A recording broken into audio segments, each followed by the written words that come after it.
Titus chapter 2 in verse 11 and verse 12. At ang ating pag-uusapan ngayong umaga, overcoming worldliness. Titus chapter 2 verse 11 to 12. Nandiyan na po ba? Say amen.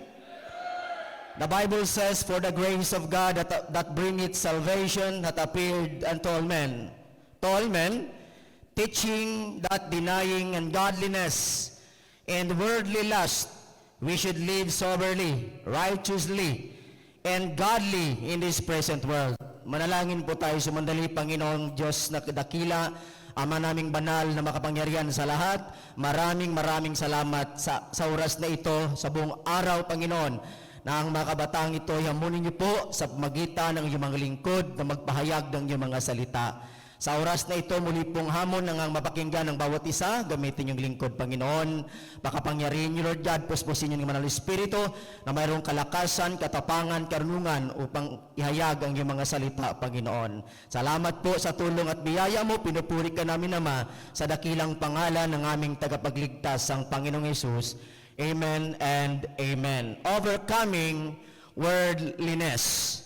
So now sa verse 11, makikita po natin, sabi ng salita ng Diyos, "For the grace of God that bringeth salvation hath appeared to all men." And in verse 12, teaching us that denying ungodliness and worldly lust. Dito po tayo magbigay tuon sa ating pag-aaral ngayong umaga.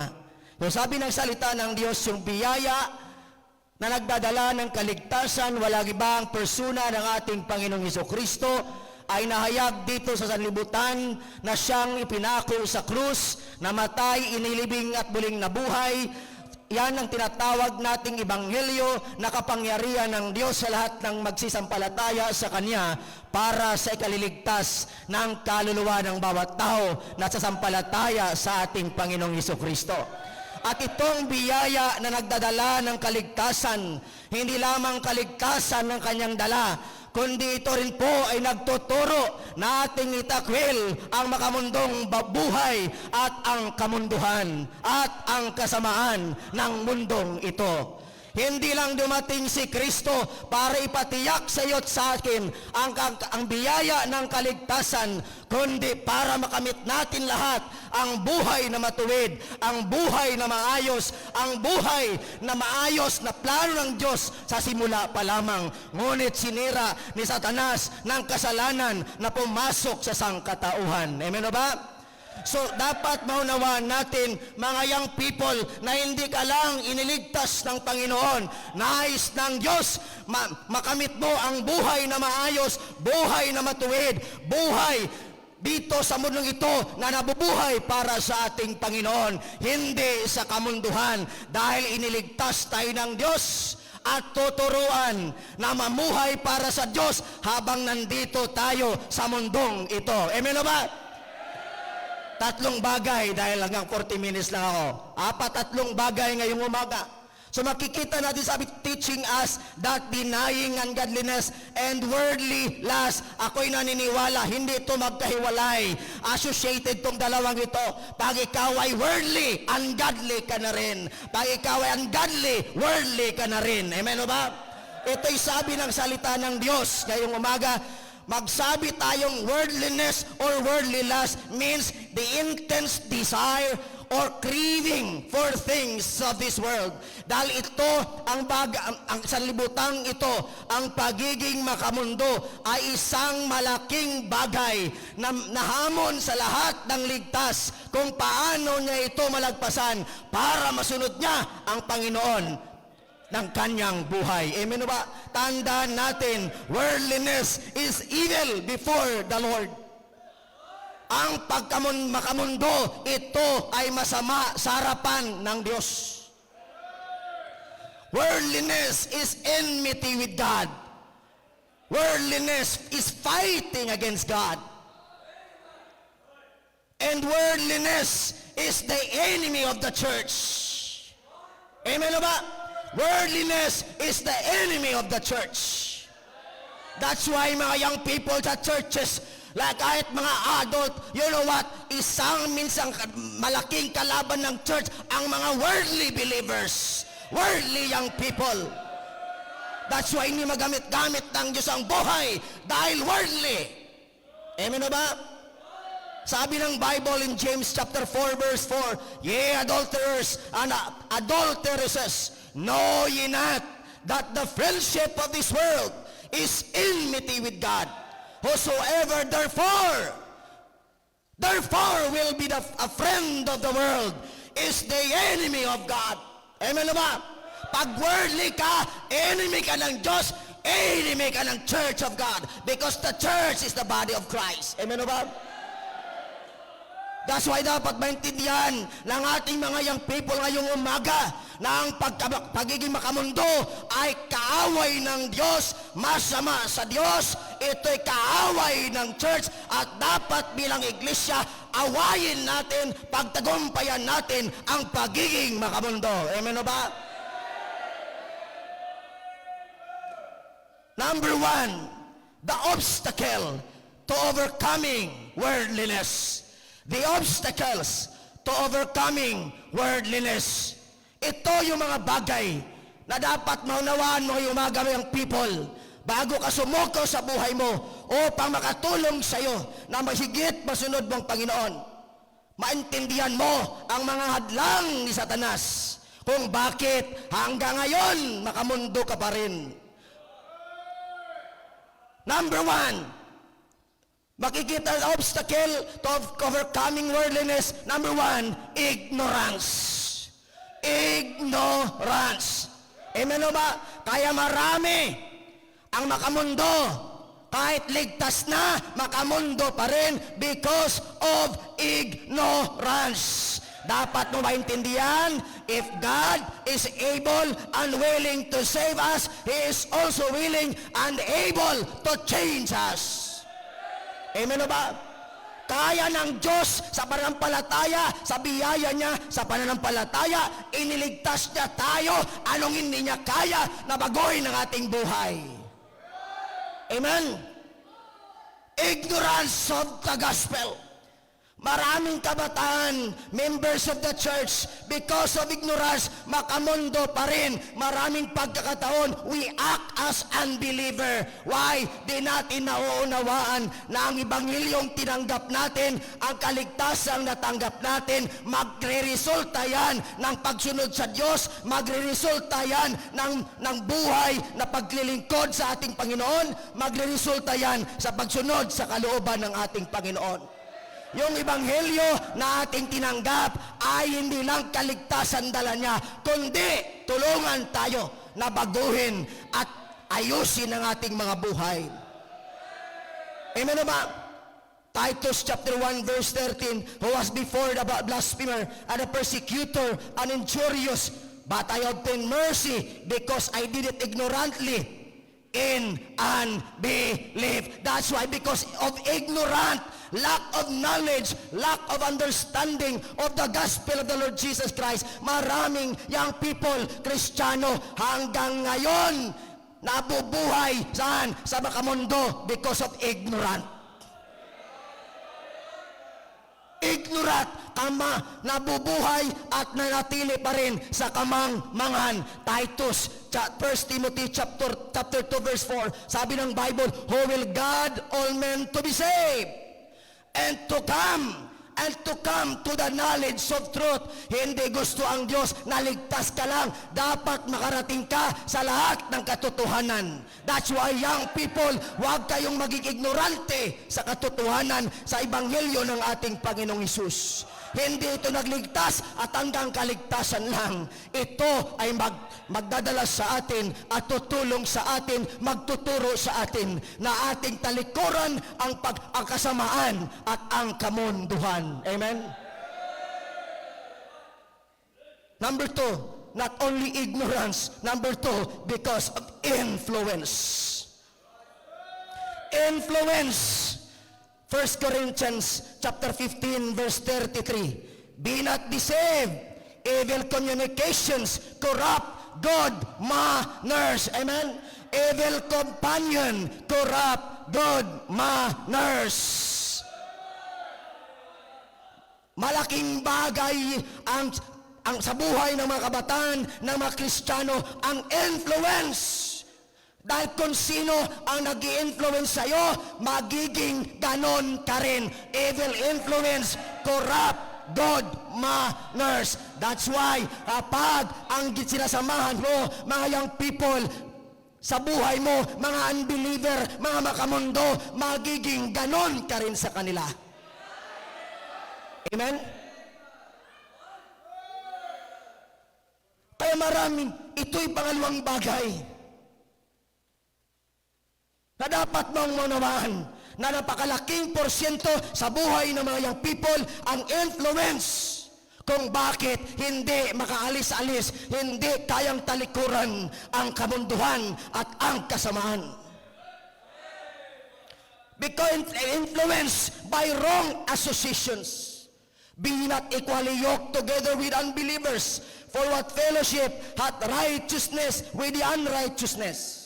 And what communion hath light with darkness? That's why young people, wag mong hayaan na laging kasama mo at nag-i-impluwensya sa iyo ay ang mga taong walang Kristo sa buhay, walang Panginoon, mga lasinggero, mga adik, mga palamuyayaw, mga young people na walang alam sa salita ng Diyos, mga young people na kaaway ng Diyos, mga young people na niyuyurakan ang Panginoon. Huwag mo silang samahan dahil sila ang mag-i-influence sa iyo at hahatak sa iyo palayo sa Panginoon at iibigin mo ang iniibig nila. Influence wrong by wrong associations. Number 2, by wrong activities. That's why pagkatapos ng camp na ito, ang DepEd may pasok na sa June 8. Dito natin makikita itong mga young people natin na pagdating ng pasukan, kaya pa ba nila na i-priority ang activity ng church or puro na lang kayo activity ng school ninyo? Active kayo sa activity ng school nyo, pati search sa school nyo, sinasalihan nyo, sayawan sa school nyo, nakikisalin kayo.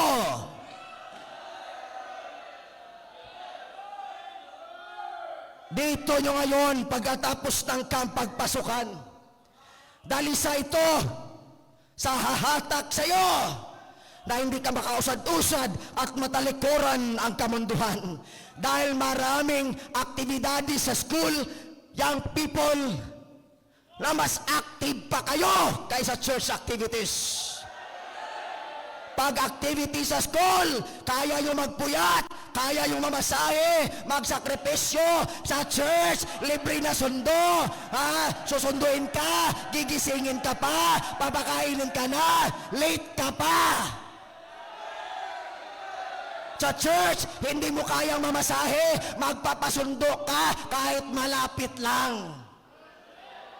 Pag school activities, takot na takot ka, hindi makabayad, hindi makasama. Pero pag activities ang church, lagi kang walang pera.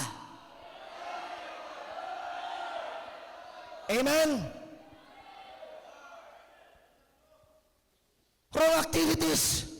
Dapat mo unawaan nyo yung young people kung anong mga sinasalihan yung activity sa school nyo. Yan ba'y makamundo? Yan ba'y kalugod-lugod sa Diyos? Nararapat ka ba dyan bilang isang Kristiyano o hindi? Amen? Influence. Ay marami sa kambo lang ngayon eh. Number 3. Not only wrong associations, influenced by wrong activities, influenced by wrong advisors and advices. Amen? Kaya marami yung people hindi makasuko-suko ng buhay. Bakit? Ang tagapayo, mga makamundo.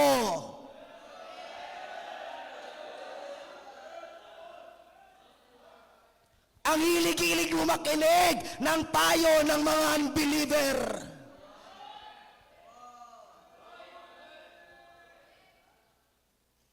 Libang nalibang ka kung ang unbeliever ang nagpapayo sa'yo. Pero hindi mo mapakinggan ang payo ng Panginoon. Amen? Wrong advices and advisors. Pakinggan mo ng pakinggan ang salita ng Diyos, ang pastor mo, ang mga leaders mo, na silang nagtuturo sa iyo ng salita ng Diyos, hindi yung mundo. Amen? Number 3, not only because of ignorance, influence, next, idleness, or inactiveness. Alam nyo bakit? Kasi sa camp ngayon, on fire ka. Pagkatapos ng camp, maraming young people pag-uwi sa church, backslide. At hanggang ngayon, maraming young people makamundo pa rin. Bakit? Because of inactiveness. Hindi active sa simbahan. Hindi active, hindi nag-involve sa ministry. Paano kanyan lalago? Paano mo ma-overcome ang kamunduhan? Hindi ka active sa church.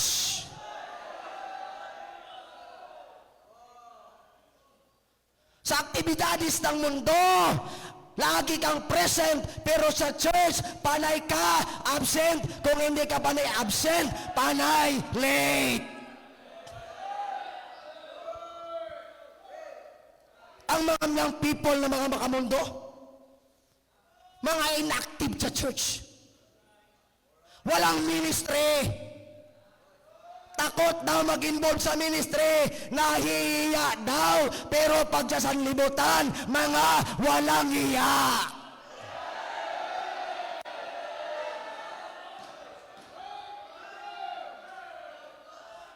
Nahiya kumawit sa church, pero sa video okay sa birthdayhan, umaawit.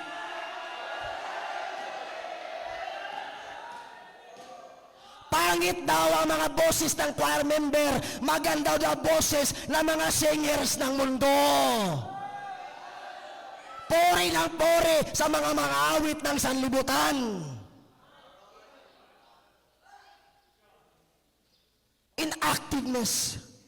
Paano ka lalago? Paano ka matutulungan? Young people, may enough na time ka pa.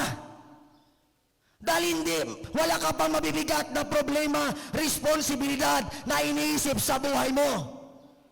Bakit hindi mo kaya na mag-involve sa ministry, mag-active sa ministry? Why? The obstacles to overcoming worldliness, influence. Tell me who your friends are, and I tell you who you are. Alam nyo ba, maraming young people, pagdating sa school, hindi niya friend ang mga fellow Christian niya doon. Ang mga friends niyang sinasamahan sa school, mga unbelievers. Sila mga believers sa school, nagchichismisan, nag-aaway-away. Agkakampi nila, mga unbelievers. Totoo yun, di ba? Influence, ignorant, and inactiveness. Number 2, not only the obstacles to overcoming the worldliness. Number 2, an outline for overcoming worldliness. Mga gabay upang mapagtagumpayan natin ang kamunduhan. 3 bagay. Sabi ng Titus 2:12, balik ko tayo, teaching us not denying ungodliness and worldly lust. Teaching, may katuruan, may nagtuturo, may pagtuturo at may nagtuturo. 3 bagay. An outline for overcoming worldliness. The function of the Spirit of God in your life. Romans chapter 8, verse 14. Makinig kayo. For as many as are led by the Spirit of God, as many as are led by the Spirit of God, they are the children, the sons of God. They are the sons of God. That's why makikita natin dito na pinapaunawa ng salita ng Diyos na ang ligtas, na ang mananampalataya ay may banal na espiritu. At ang banal na espiritu ay banal siya, nananahan sa atin, kaya't dahil banal siya, hindi niya tayo dadalhin sa kamunduan, sa kasamaan, sa kasalanan, sa karumihan, dahil banal siya. Sabi ng salita ng Diyos, ang banal na espiritu ay gumagabay sa lahat ng mga anak ng Diyos. Subalit maraming Kristiyano, mga young people, suwail sa Diyos. Ephesians chapter 4, verse 30, grieve not the Holy Spirit of God, whereby ye are sealed unto the day of redemption. Ang tanong, ginagabayan ka ba ng banal na espiritu? Dahil kung walang gabay sa iyong banal na espiritu, ibig kahit ligtas ka na, ibig sabihin, sinusuway mo ang banal na espiritu na nandyan sa puso mo. Ephesians 5:18, and be not drunk with wine, wherein is excess, but be filled with the Spirit. Amen. Be filled with the Spirit.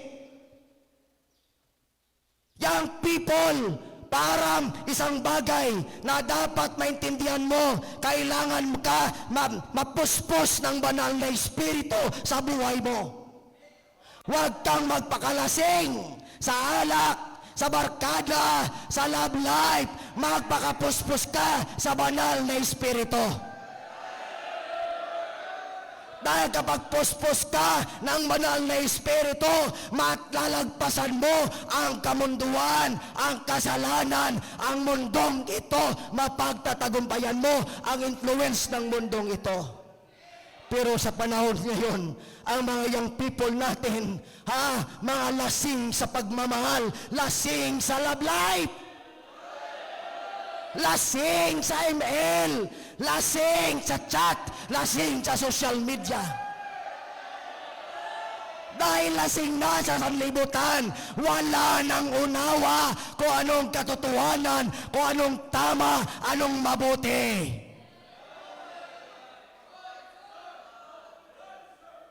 Huwag kang magpakalasing sa kasalanan. Mga puspos ka ng banal na espiritu ng ating Panginoon. Amen. Mga young people na tinatawag ng Diyos, kahit gaano man ang mga hadlang, obstacles na ito, kahit mga magulang umahal mo sa buhay, pag puspos ka ng banal na espiritu, walang makakapigil sa iyo. Susundin at susundin mo ang kalooban ng Diyos sa iyong buhay. Amen. Walang makakapigil sa isang Kristiyanong puspos ng banal na espiritu. Pero ang hirap hatakin ng Kristiyano palapit sa Diyos, sa paglingkod sa Panginoon, pagpuspos siya ng kalasingan ng kamunduhan. The function of the Spirit of God in your life. Number 2, the function of supplication. Ito. Ang katotohanan sa ating mga pastor, itong mga young people natin, karamihan ito, di marunong manalangin.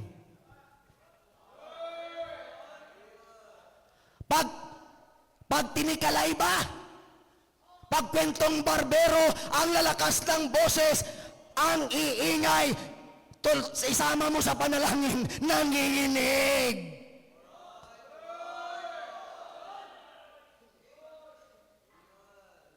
Mga young people, puspusin nyo ang inyong buhay, ang inyong sarili sa panalangin, sapagkat kailangan mo yan para mapuspos ka ng banal na espiritu at mapagtagumpayan mo ang kamunduhang ito. ang temptasyon ng mundong ito. Napakaraba ng time mo sa Facebook, sa social media, sa chat ng girlfriend at boyfriend mo hanggang madaling araw. Halos mabaliw-baliw ka na, masira-sira ulo ka na sa sobrang love life. Chat ng chat hanggang madaling araw na parang wala ng bukas. Pero wala kang oras para manalangin. Hanggang ngayon, hindi mo rin kayang mag-lead ng panalangin. Hanggang ngayon, kahit pagkain mo, hindi mo kayang manalangin at nahihiya kang manalangin. Bakit? Dahil sa personal mong buhay, sa private life mo, wala kang prayer life.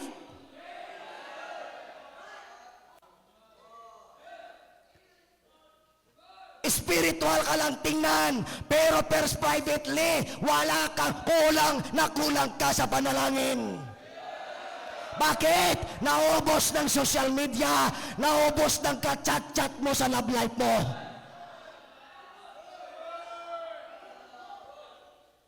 At mga young people, marami dito alam ko, hindi nag-attend ng prayer meeting. Dahil kapag natutunan mo na mahalaga ang prayer meeting sa buhay mo, Kristiyano, dyan ka lalago at matututo sa prayer life mo. Amen ang amen ka, di ka naman nag-a-attend eh.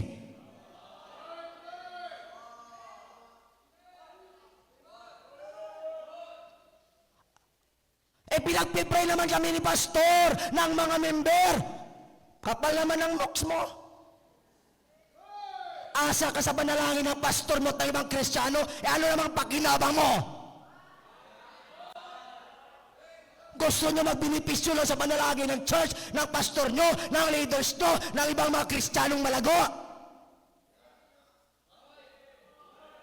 Amen!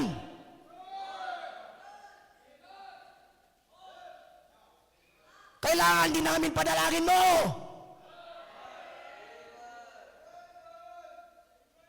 Number 3, the function of the sanctuary. The function of the church. It involved the preaching and the teaching of the scriptures. Mahalaga ang simbahan sa buhay mo bilang isang Kristiyano. Baka hanggang ngayon hindi mo pa naintindihan na kailangan mo ng simbahan sa buhay mo. Kailangan mo magtapat sa iglesyang kinabibilangan mo. Dahil dito, ipinapahayag, ipinapangaral at inuturo ang salita ng Diyos na pagkain ng kaluluwa mo. Hindi mababago ang iyong kaisipan, ang iyong pananaw, ang iyong puso, ang iyong buhay kung wala kang simbahan na siya nagtuturo at nagngangaral ng salita ng Diyos sa iyo. At young people, huwag kang super special sa church na akala mo kung wala ka sa church, kawalan ka, mas kailangan ka ng church. Hindi yan ang katotohanan. Mas kailangan mo ang church sa buhay mo.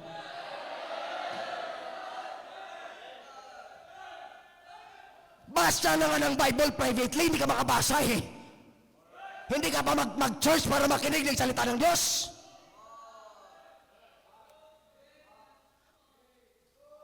Hanggat hindi mo matutunan na mahalin, i-priority ang simbahan sa buhay mo, hindi mo ma-overcome ang kamunduhan.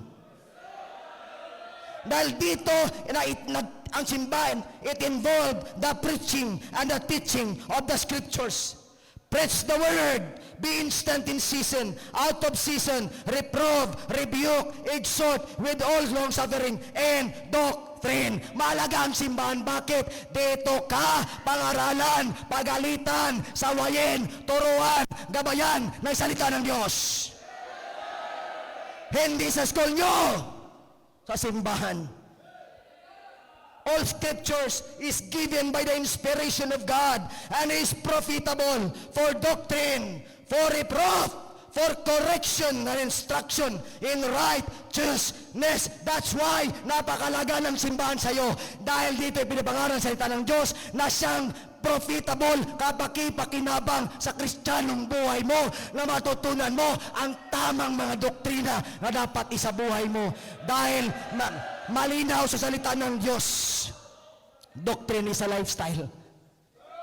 Kung ano ang doktrinang alam mo, pinanindigan mo, yon ang isa sa buhay mo. Alam mo bakit hanggang ngayon makamundo ka pa rin? Dahil ang doktrina mo, in-instill ng mundo sa'yo.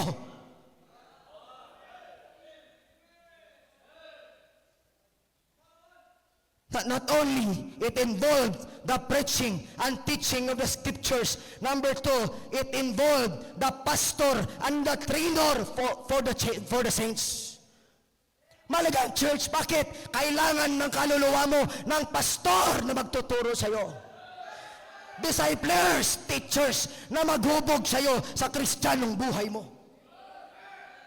That's why matuto kang makinig, matuto kang magpasakop, sundin mo ang payo mula sa salita ng Diyos, hindi payo ng sanlibutan. Sabagat sabi ng Jeremiah 3:15, and I will give you pastors according to mine heart, which shall feed you with knowledge and understanding. Amen. That's why kailangan mo ng church, ay dahil kailangan mo rin ng pastor na magpastor ng iyong kaluluwa.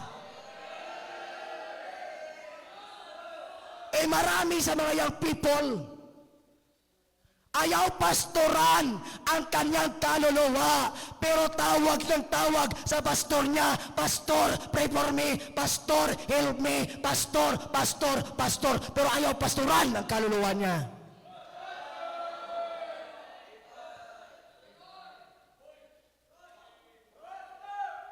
Ephesians 4:11, and I gave some apostles, and some prophets, and some evangelists, and some pastors, and teachers, for the perfecting of the saints, for the work of the ministry, for the edifying of the body of Christ. Kaya, kailangan mo ng church, dahil nandyan ang pastor, ang mga discipler mo, ang magtuturo sa iyo. Amen.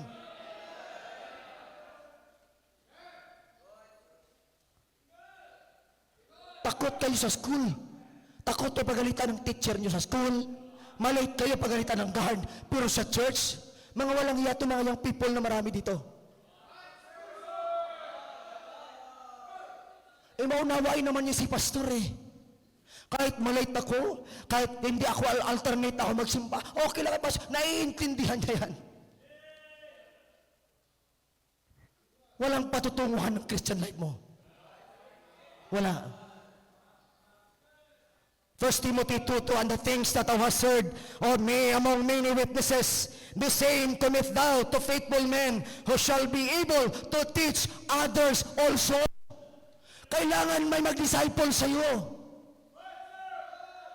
Hindi ka lalago, hindi overcome ang mundo kung walang mag-discipleship sa iyo. Be teachable, be trainable. Kahit labag sa kalooban mo, basta't kalooban ng Diyos, sundin mo.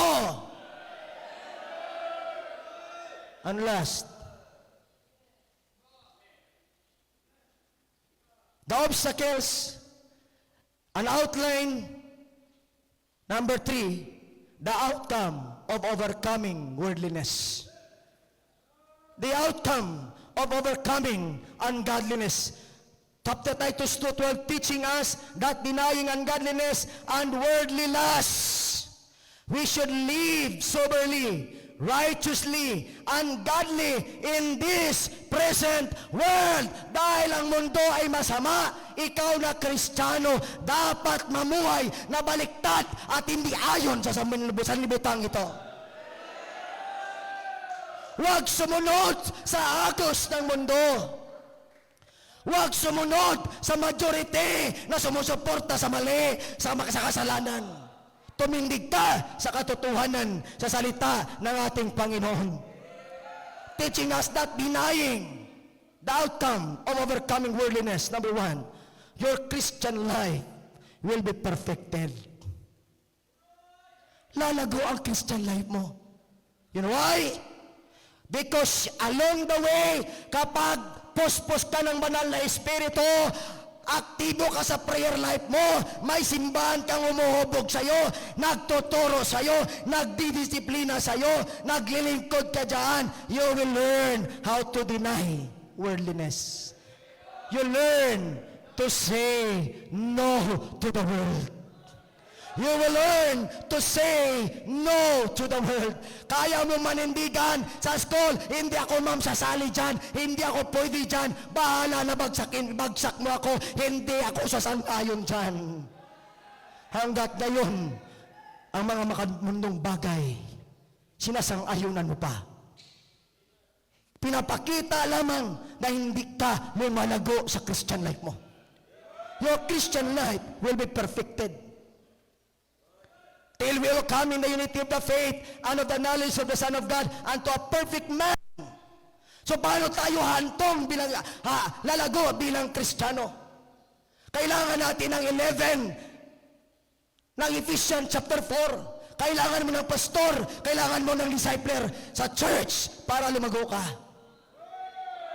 That we henceforth be no more children tossed to and fro and carried about with every wind of doctrine by the sleight of men and cunning craftiness whereby they lie in wait.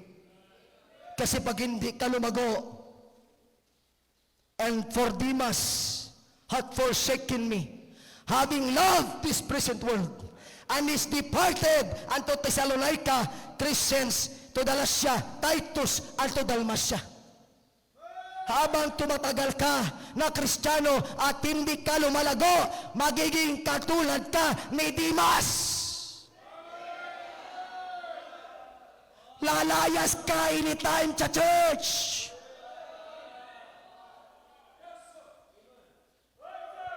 You will learn how to depart from iniquity. You learn to stay out from iniquity.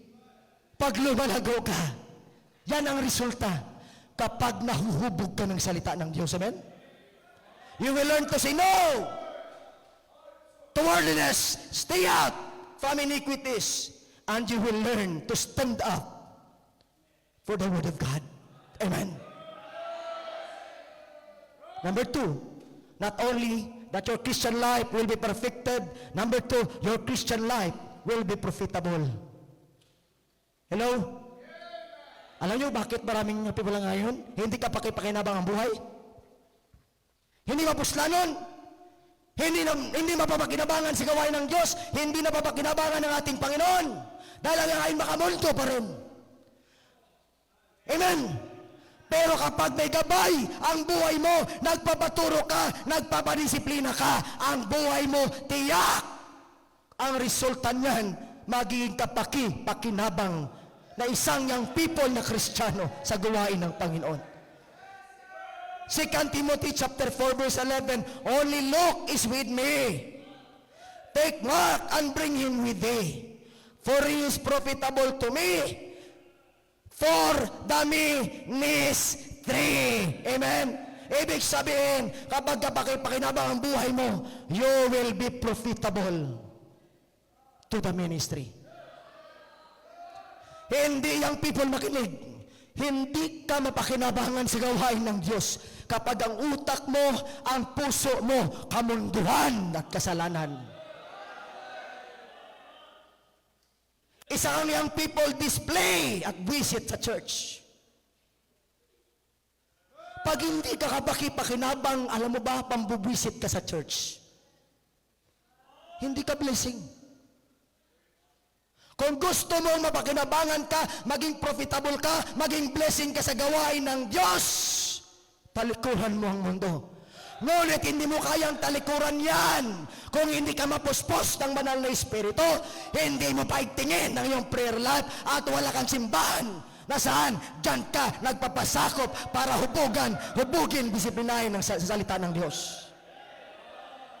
Not only you will be profitable for the ministry, Philemon chapter 1 verse 10, I beseech thee for my son Onesimus, whom I have begotten in my bonds, which in time past, na nasa kanang buhay niya, panahon was to be unprofitable, walang pakinabang, walang silbi, but now profitable to thee and to me.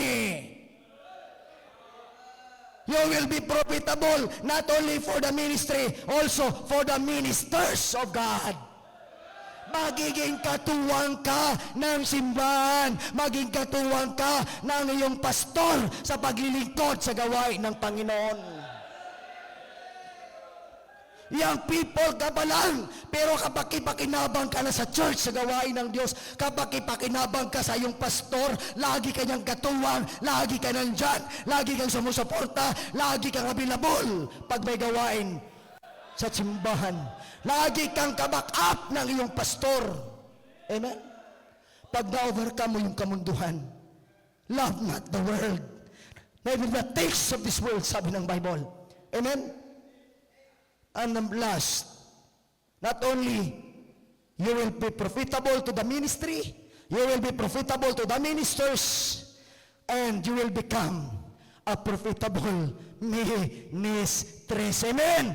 Kayong mga tinatawag ng Diyos higit, kayong mga Bible students, kayong mga full-time workers, kayong mga nagsasabing mag-Bible school, pag hindi ka matutong talikuran ang sanlibutan ito, hindi ka lalago, hindi ka magiging kapaki-pakinabang. Hindi.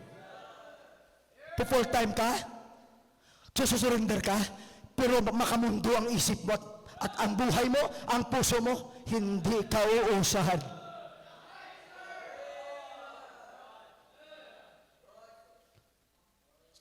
Siseryosuhin yung pagsuko sa Panginoon. Dahil hindi joke yan. Hindi biro yan. Amen? Punais ng Diyos, maging profitable ka. Maging kapaki-pakinabang ka. Amen ba? Unless your Christian life will be prosperous. Why? Dahil walang Kristiyano na naging matagumpay sa kamunduhan. Walang Kristiyanong nasatisfy sa kamunduhan. Walang kabusugan sa kamunduhan. Mga subuko ng buhay,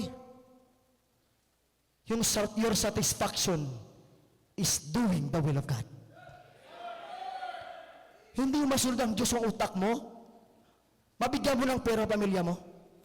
Kasi maraming gusto mag-Bible school, gusto mag-full-time, mabulig sa ginikana, nag-full-time na ministry, hoy, paimunong ka sa balay nyo. Pag magsili ka ma-full-time na ma-Bible school ka, lintan mo tanan, sikwayon mo tanan. Amen? Ha? Dahil hindi ka magtatagumpay sa iyong Kristiyanong buhay kung ikaw ay makamundo. At walang satisfaction sa buhay ng Kristiyano na makamundo. Wala. Amen? Be filled with the Spirit of God. Don't let the obstacles hinder you, but upholds the outlines the Lord given you today. Be filled with the Spirit, be teachable, be trainable, and submissive to the will of the Lord. Amen? Tayo po yumukot manalangin. Panginoon, salamat sa iyong mga salita, salamat sa kapahayagan, salamat sa paggamit sa iyong lingkod, purihin ka Panginoon, in Jesus' name. Amen. Pastor Eli, thank you so much po.